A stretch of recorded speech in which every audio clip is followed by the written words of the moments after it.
నాయుడు గారు నువ్వు నువ్వు నీ కొడుకు ఇద్దరికి సవాల్ విసురుతాను. ఈ డిఎస్సి మా హయాంలో జరిగిన నువ్వు ఆరోపణలు చేస్తావు ఆ డిఎస్సి రెండు సిబిఐకి మేము రెడీ. మేము తప్పు చేయలేదు కాబట్టి నేను రెడీ అంటాను. మేము రెడీ అంటాను. నువ్వు రెడీనా? ఛాలెంజ్. చంద్రబాబు గట్టిగా అడుగుతాను, ఆయన కొడుకుని ఇద్దరిని.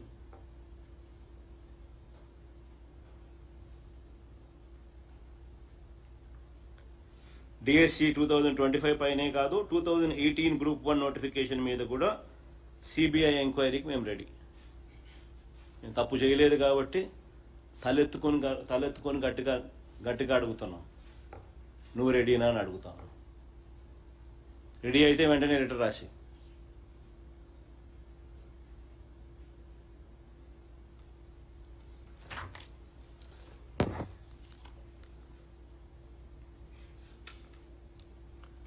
అప్పటి డిఎస్సి పరీక్షకు, అంటే మా హయాంలో జరిగిన డిఎస్సి పరీక్షకు ఇప్పటి డిఎస్సి పరీక్షకు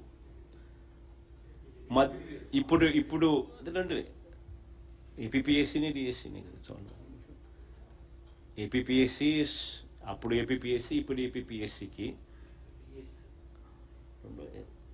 పబ్లిక్ సర్వీస్ కమిషనే కదా, పరిధిలోకి వస్తాయి కదా రెండు కూడా.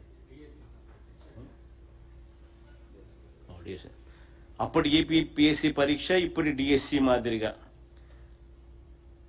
పేపర్ లీకేజ్ అనేది ఇంతకుముందు నేను చెప్పిన కొన్ని అప్పటికి ఇప్పటికీ మధ్య తేడాలు చెప్పిన. తేడాలేంటి? First time in the history పరీక్షే రాయకుండా నువ్వు టీచర్ ఉద్యోగాలు ఇస్తా ఉన్నావు. ఇంతకుముందు ఎప్పుడైనా జరిగిందా?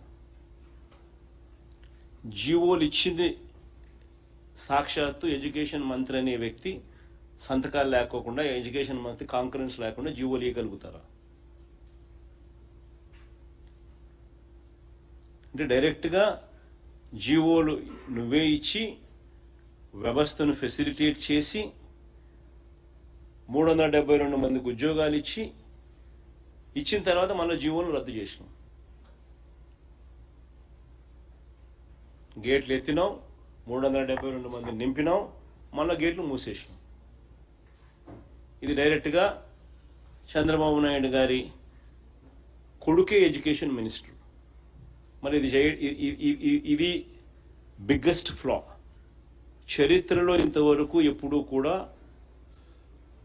డిఎస్సి పరీక్ష రాయాల్సిన అవసరం రాయకుండానే టీచర్ ఉద్యోగాలు వచ్చిన పరిస్థితి చరిత్రలో ఎప్పుడూ లేదు.